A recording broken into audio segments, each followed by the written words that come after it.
Brillanti Musicals, kull nhar ta' ħamis fit-8:30 dejjem fuq One.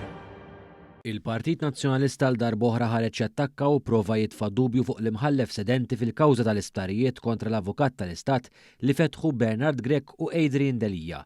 Din hekk kif it-tnejn filgħodu l-imħallef Giovanni Grixti beda jisma' din il-kawża u li għalih attenda wkoll il-Prim Ministru Robert Abela flimkien mal-Ministri Jonathan Attartu Byron Camilleri, dan wara li ftit tal-jiem ilu l-Gvern daħħal rikors biex jintervjeni f'din il-kawża. L-attakk tal-Partit Nazzjonalista ħareġ fil-bidu tas-seduta meta l-avukati tal-Oppożizzjoni staqsew l-imħallef jiddikjara l-parentela li għandu mal-kirurgu tabib Charles Grixti li llum hu mejjed. Dan wara li snin ilu dan kien tqabbad mill-Gvern biex jagħmel xogħol għalih brabta mal-proposta ta' Stewart. Fl-istess waqt l-Oppożizzjoni wara din id-dikjarazzjoni intiża biex teddet lill-imħallef sedenti qalet li m'għandix riservi dwar kif inhi preżeduta l-qorti.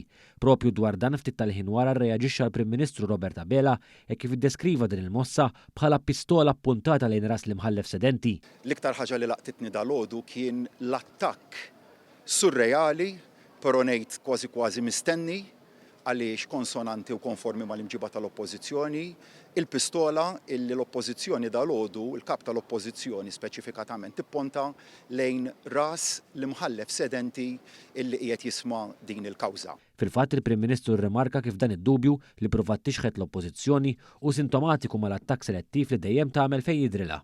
Bdiet bl-iktar mod surreali din il-kawża dal-għodu illi il-kap tal-Oppożizzjoni jipprova iħammeġ jew jitfa' xi ombra ta' dubju fuq l-imħallef li qiegħed jisma' din il-kawża, sintomatiku dan mal-attakk selettiv illi l-Oppożizzjoni tagħmel b'mod mill-iktar selettiv fuq uħud mill-istituzzjonijiet meta u kif jidrilha. Fil-fatt il-Prim Ministru rrimarka kif dan id-dubju li provat tixħet l-Oppożizzjoni u sintomatiku mal-attakk selettiv li dejjem tagħmel fejn jidrilha.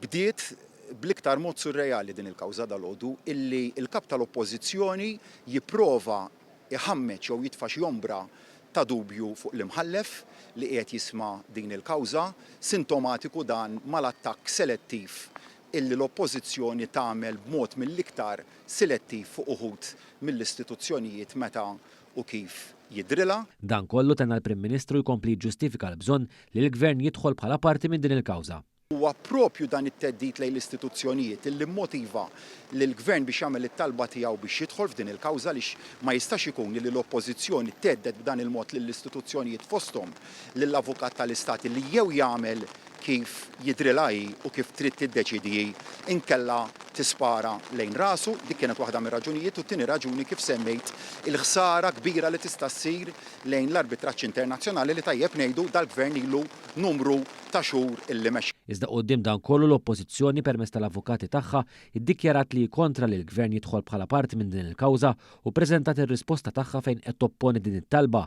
Dan minkejja li l-istess avukati qalu li ma kinux għadhom ġew notifikati bir-rikors tal-Gvern. L-Avukat tal-Istat Dr. Chris Soler flimkien mal-avukati James D'Agostino u Giulia Farrugia rrappreżentaw lill-Uffiċċju tal-Avukat tal-Istat fil-waqt li l-avukati Jim Borg, Chris Cilja u Maurizio Cordina rrappreżentaw lill-Kabinett tal-Ministri u l-Gvern ta' Malta. Il-kawża ġiet differita 2-15 ta' Jannar fid-9:15 filgħodu fejn hemm il-qorti mistennija tisma' sottomissjonijiet tal-Gvern dwar it-talba biex jidħol f'din il-kawża.